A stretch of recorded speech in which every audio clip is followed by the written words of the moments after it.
Thanks for tuning in. I'm Ben Aston, and this is the Digital Project Manager podcast. Today, I'm joined by Sauer-Pivonka. Taka, thanks so much for coming on the show. Thanks for having me. So it feels like Beyoncé is kind of like the equivalent to 20 people. She seems to be everywhere all the time, making magic happen. And that's probably because she's got a massive staff team. But today, we're going to be talking about time management hacks that we can use so we can be as productive as Beyoncé. We're going to get really practical and talk about some of the things that we can do to make more time in our day. These are simple hacks that are going to save you stacks of time and get you on top of your PM game. But first, let me introduce Taka properly. Taka is a project manager at Creamer, and they work with lots of different clients, funded startups, enterprise clients, doing lots of prototyping, testing for mobile and web applications. Taka, though, tell us a bit about yourself outside of the office. What do you like doing? Sure, yeah. Well, typically, I like to go on vacations. I like to hike. I did just buy a new house. And so all of those things kind of are what I spend my free time doing. I actually just got back from the Bahamas.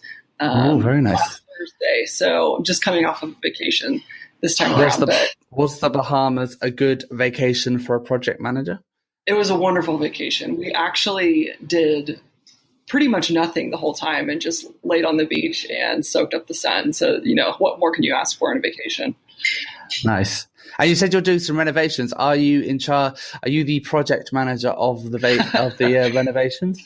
Yeah, to my husband's dismay, for sure. But yes, I am definitely project managing our house like nobody's business. So we bought a house in August, and so far we haven't done anything major, but we're actually queuing up a few projects now that spring has sprung, so that way we can get moving on some things on the outside. Do you find you put on your business voice and hat in the in the home when you're trying to get the project in order, to your husband's dismay? Yes, most definitely. I kind of have to put myself in check every now and then and just remind myself that this is not a client.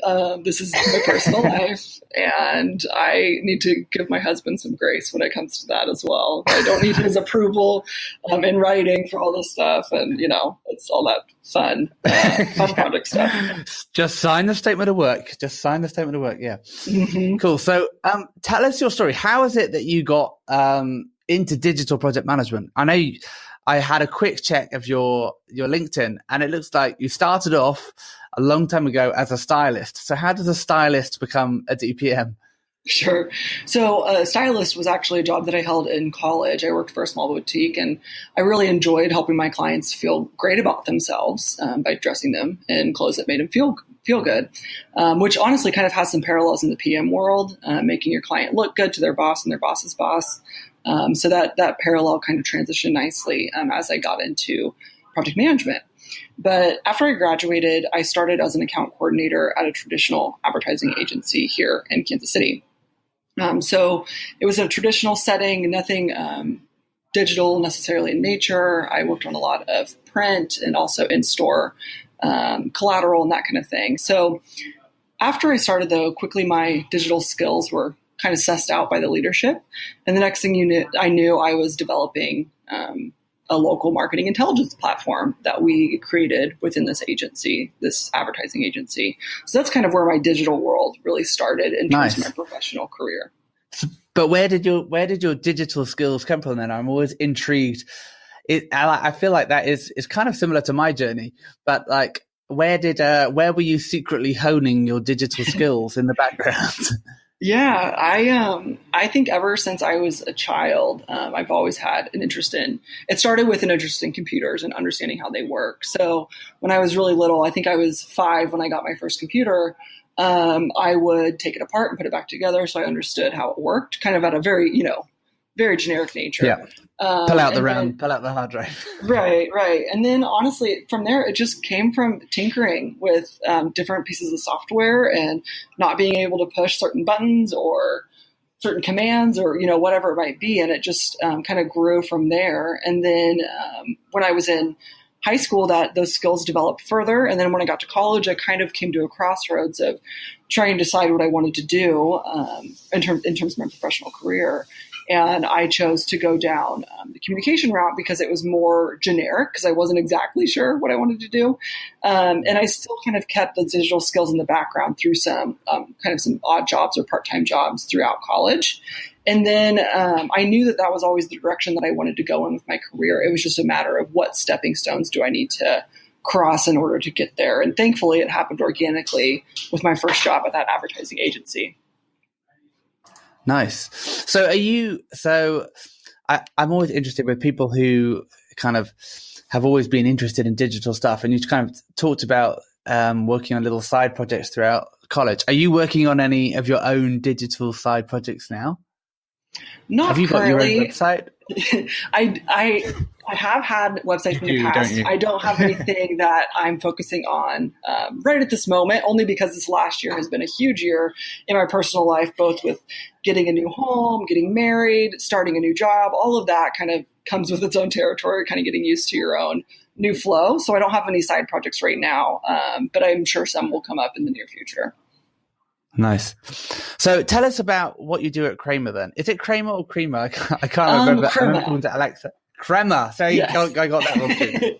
I didn't want to correct you earlier, but yes, it is. We're called Kramer. I don't realize I was mid flow and I was like, when you think, I don't know how to say this word. I'm sorry if I'm sorry also if I ruined your surname. Was that right or wrong? No, you're completely right. You pronounced it right on. Tucker Sauer-Pivonka. But yes, Crema, actually, we used to be called Crema Lab, but then people got us confused with Criminal Lab, so we just shortened it to Crema. But I'm a project manager here at Crema, but since we're a product focused agency to begin with, we don't really have digital in front of our title because that's what we're focused on anyway, so it's implied. Yeah. But as a project manager here, I typically fill the role of a scrum master and sometimes even product owner, depending on the engagement and level of client need. But outside of those responsibilities, I'm always ensuring my team has what they need to move the needle forward, ensuring that we're meeting our goals and the needs of our clients, as well as always being on the lookout for process optimizations, just general digital project manager type work. Cool. So can you tell us about any projects you're working on at the moment that are interesting and that you can talk about? Some of them I can't talk about due to confidentiality, but yeah, I'm working on some really exciting complex projects, and honestly, complex projects are my favorite, and that's kind of why I wanted to get into the digital world. Oftentimes you have this really complex idea, but you need to find a way to make it generally simple for the end user. So it's not complex to them. And so I'm working on a few projects that are, right up that alley right now. And those are some of my most fun projects to work on. Good stuff. Cool. Well, let's talk about the article you wrote, and it's been killing it in the stats. And we were just talking before coming online earlier, and I think it helps that it's about Beyoncé. Maybe it's because Beyoncé just got bit, and good timing. and that's people are excited about Beyoncé right now. So if you haven't checked it out, go and take a quick read. We even created a little infographic for you all to share. So please do share that. But especially if you're thinking, hey, this has been great, but I haven't really got time to listen to these two twittering on today. This podcast is specially for you. What we're talking about today is about being more productive, not by doing more, but by working smarter. It's not about being busy. It's about having the ability to focus on the right task without being distracted. And in your article, you talk about 5 different techniques we can use. You talk about calendar blocking, reducing distractions, energy management, prioritization, and goal setting, and getting things done in meetings. So if you haven't read the article yet, go and check it out. But for those who are just listening now, can you explain calendar blocking? How does that work? Sure thing. Yeah. So this is one of my favorite things to do in terms of my different strategies that I employ over time. But in its essence, it's a relatively simple concept. Sometimes, it's something that people oftentimes think they can't do because they're constantly putting out fires. But right. I've been in that world too, and I know that can be challenging. But I would push those people to try to employ this strategy to kind of get out of putting out those fires constantly. I would say that the biggest benefit from calendar blocking is setting expectations, both internally and externally, that you need you need time to do your job, and you can't do your job if you're constantly getting pulled in a million directions. I have experienced this a lot where, at the end of the day, you've been in meetings all day, or you've been pulled in a million different directions, and you haven't had any time to actually do your job. So by simply blocking pieces of time on your calendar for that time, for get things done time or GTD time, you'll find that you are basically reserving meetings for yourself to do your own job, which I think is super important. Yeah, I think that's really helpful. And for the uninitiated, GTD stands for what, Tucker? Get things done. Get things done. Yeah. Is that a? I'm not familiar with that. Well, I wasn't familiar with that. I was like GTD, and then I figured it out. But am I the only one that's not saying GTD? I don't think so. I used to call it just. Is that your friend? I used to just call it. I think in the past I would have different ways of calling the same thing, get things done. But then when I joined Crema, a lot of people here use that same language. So I just transitioned to using that language. Okay, cool. So how much time do you allow for your GTD time? Yeah, so I think the times that I select and the amount of time that I choose changes from week to week. And it's often based on my workload or what meetings I already have on my calendar. So it does vary. Sometimes I only have a few blocks of time that are maybe a couple hours each, or maybe even just 30 minutes each. It just really depends on what I have going on. But what I do find often is that if I block a big chunk of time, say, for example, 2 or 3 hours, I oftentimes that I'm able to, if I'm able to truly focus, which I know we'll get into in a moment, but if I'm able to truly focus, I end up getting everything that I need done within half that time, or even 3/4 of the time, and end up having free time afterward, because I'm able to enter those deep states of focus because I allow myself that time to do that. Yeah, I think it's I always find it phenomenal, like how quickly or how short amount of time it actually takes to get some stuff done if you're actually just working on that one thing. Yeah. But so typically particularly as project managers, we kind of thrive in this environment where, like, we're the air traffic controller, and we're kind of trying to guide all our planes down to land and see others take off, and we're like spinning around in our chair and doing 10 things at once. And so the reason we think it takes hours to complete a status report is because we're not focusing on it. We could actually get it done in 10 minutes if we just sat down and focused. So I think that focus is a really important part of it. Extremely so. Yes. I think that if you're not able to sit down and actually get into what you need to, you actually end up being very inefficient with your time. And I like to challenge people that love to multitask to try to narrow that down to one thing at a time, for that exact reason. Yeah. And I think part of this is linked to prioritization and goal setting as well. And this is another one of your points in the article. But can you tell me kind of your process for prioritization and goal setting? How do you go about working out what are the important things to work on and what can wait? You talked about a minute ago about, there can be some, rather than just firefighting. So how do you work out which of the fires worth putting out and which ones you can kind of just let simmer in the background? Sure. So I've done it a few different ways, but I think the way that I've been the most successful doing it is being very ruthless in the way that I tie value to a specific task or a specific set of tasks.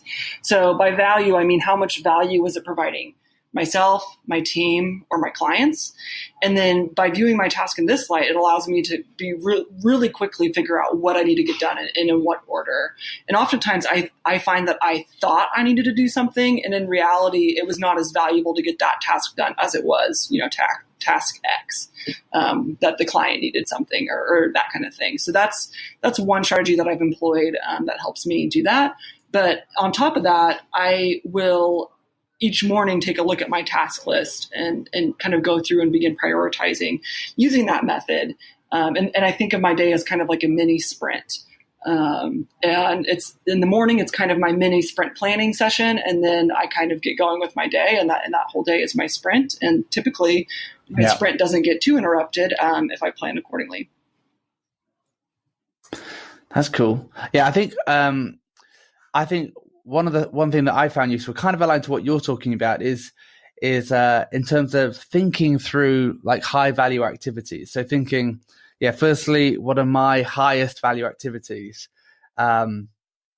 Secondly, thinking about, yeah, what can I do and only I do that's going to make a real difference. So some things we can delegate and we should delegate. Exactly. And then thirdly, thinking about what's the most valuable use of my time right now. And then for me, it's working out, okay, well, there's all these urgent things that I could do, and there are these fires raging around me, but actually they're not necessarily that important. So it's being really clear about what's important and what's urgent, and they're not necessarily the same things at all.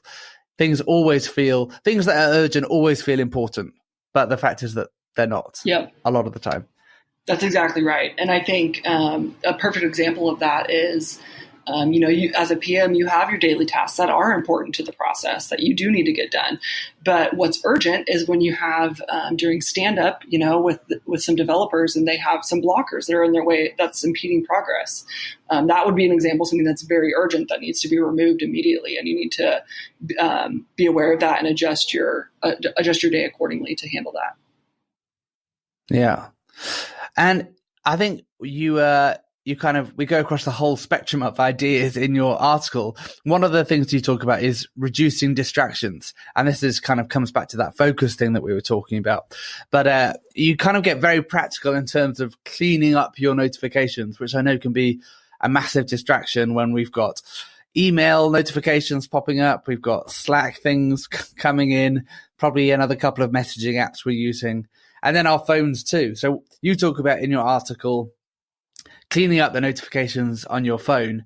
But how did you get to that point where you were like, hold on, I need to do something about this? So if for people who are listening, how do you know when it's time to clean up your notifications on your phone? Yeah, definitely. I think we mentioned this a little bit earlier, but I think when I realized that I was unable to stay focused on any one given task, which, definitely still happens from time to time, but I would notice that I would see a notification, I'd go look at that notification, and then it would send me down a rabbit hole or 3 different rabbit holes. And the next thing you know, I was completely lost track of what I was doing before. And so the switching cost can begin to accumulate over time. And I noticed that, my tasks were piling up, and I was evaluating why that was happening. And then I realized that it's because I'm getting pulled in all these different directions, because that's what notifications are designed to do. Notifications are designed to pull your attention into whatever that notification is coming from. It's competing for your attention. And so I was really took a deep look into what notifications I was receiving. And then that helped me kind of identify what notifications I actually need that provide me value, and what types of notifications can actually wait. And we can get into that in a minute, but that's kind of the route that I went in terms of finding out that my notifications were becoming a problem. Yeah. I think it's for me it was really telling. So I started using a tool called Rescue Time. I don't know. Have you heard of Rescue Time? I have not. I'll have to check it out. It's okay. So it's a tool that it's kind of creepy, but if you don't mind creepy things, so you install it on your machine, and what it does is analyze everything that you're doing. So it'll look at the websites you're going to, the applications you're using, how much time you're typing, how much time you're just clearly just mousing around and, wasting time. But I think, for me, the really telling thing is like when at the end of using it for a week, and then I looked at how many hours a week I spent on Facebook, and I was like, what? I spend 6 hours of my week on Facebook or whatever it was. And I was like, that is a terrible use of my time. And of course, in the moment, it doesn't feel like, oh yeah, well, I've got 6 hours to get through on Facebook this week. So, I might as well keep on going.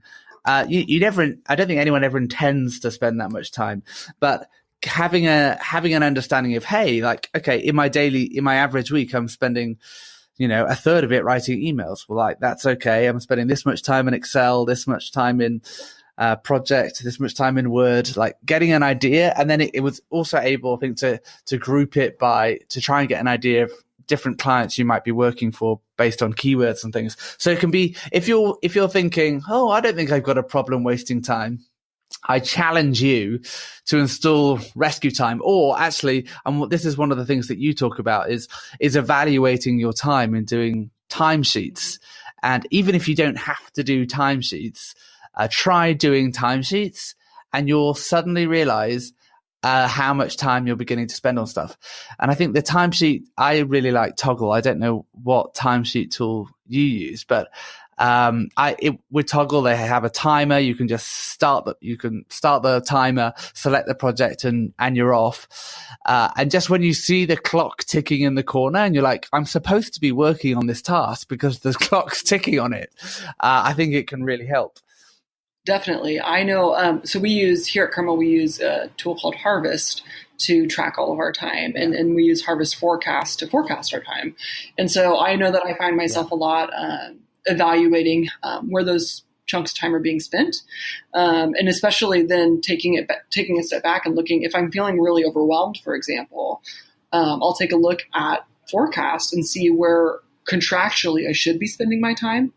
And that allows me to kind of take a step back, give myself a gut check, and really evaluate or reevaluate where and how I spend my time throughout the day. And it always makes me feel better at the end of that exercise, for sure. Yeah. Cool. One of the, finally, let's just talk about one of the things that I think is a really interesting one in terms of saving time, having more time.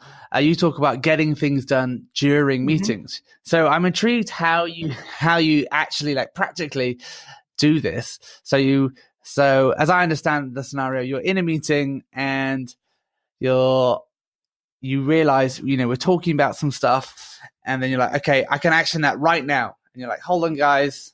I'm going to make this happen. So how do you do that in such a way that, the meeting flow doesn't get ruined, and people aren't just sitting there waiting for you to finish bashing out whatever task or email? I'm just picturing you sat in a room hammering away on your laptop and everyone just staring at you, waiting for you to finish. How do you make that work? So I think there's a couple points here to make. So the first one is that there's a time and place for everything, right? So there are obviously certain types of meetings that you don't want to do this type of thing in. However, if it is, say, for example, an internal meeting that you are talking, you're ending a sprint, but you need to get a few questions answered, for example.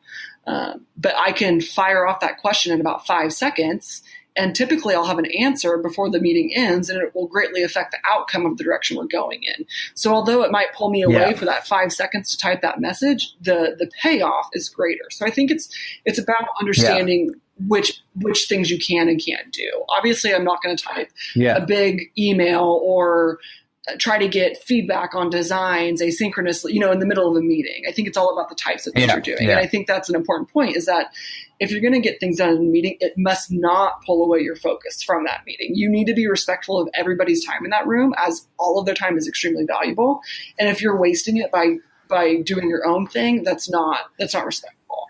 So that's kind of my point of view on that. And it usually is just a Slack message or something like that I just need to shoot off really quick that might take 5 seconds in the meeting, but might take 3 minutes later after, because I'll have to context switch back to it and remember what I needed to ask. And it'll take me time to think about it. So that's kind of how I go about getting things done in the meeting. Definitely don't want to disrupt anything as we're in those meetings. Yeah. Yeah, I think that's really helpful. And I think one of the things that we can't underestimate as PMs is the power of momentum. And I think often when we can be in a meeting and we're having a discussion about something and there's a bit of an impasse because, we don't know the answer to a question. The worst thing is to then have to adjourn the meeting. So, until that data point has been resolved, and then you have to have another meeting, you have to schedule it to tell everyone, the answer that you were looking for. So trying to do everything you can to build momentum. So where there are blockers, and there'll typically be blockers when we're in meetings and people are saying, well, I can't estimate that because I don't know this. So getting those barriers out the way as much as we possibly can in real time, and beginning to get some momentum in our projects and in our meetings, so that we're actually getting people to be able to action things rather than just go away and find out more information, I think is a really, really helpful comment. For sure. But talking about, so we touched on tools. You talked about harvest and forecast, but I'm interested, are there any other kind of time related tools or other kind of, what's in your PM toolkit that you love? So in relation to, timing and meetings and things like that, I have been, and members of my team also have been using a tool called Meeting Bird lately. And that really helps us not have to spend all of our time coordinating meetings, because you can simply set up available times, and it looks at your calendar and your attendees' calendars and finds a spot that works for you. And I know that works really well for our team and our clients. So we're not going back and forth on manually typing in times in an email that we'll meet. But outside of that, using Harvest and Harvest Forecast, I use Asana a lot for a lot of our PM work. We use ZenHub for a lot of our development related projects, and of course Slack and Dropbox Paper. But then we also use client specific tools as they are needed, like Jira, for example. Some clients would rather have us in their environment, and so that's what we do for that. And then of course email is pretty standard, but those are some of the tools that I keep in my toolkit that I probably log into at least a few times a day. Yeah, I'm curious about Dropbox Paper, because I always see it as in, I can see in my Dropbox Paper, but I've never been into it and used it. What do you use Dropbox Paper? It is a wonderful collaboration tool. So we use it, think of it similar to Google Docs in the sense that you can have multiple people in a document working together on it, commenting, that kind of thing, but in a much more intuitive interface. Not only that, but since it is shared on Dropbox, and we store a lot of our files on Dropbox, getting clients in there is relatively easy as well. And so that's generally where we store all of our project documents, project journals, all of that kind of thing, all get stored there. And it just allows for easy, quick access. And the other nice, has some other nice features, like it supports Markdown, for example. And I use an app called Bear for all of my notes, which also supports Markdown for formatting. So kind of those things go hand in hand. And it makes it really easy to transition from one tool to the next. I'll have to try it out. I'll take a look. Cool. Tucker, thanks so much for joining us. It's been great having you with us today. Thanks for having me. I've really appreciated talking to you. Good stuff. Well, if you'd like to contribute to the conversation, comment on the post and head to the resources section of thedigitalprojectmanager.com to join our Slack team, where you'll find all kinds of interesting conversations going on there too. But until next time, thanks for listening.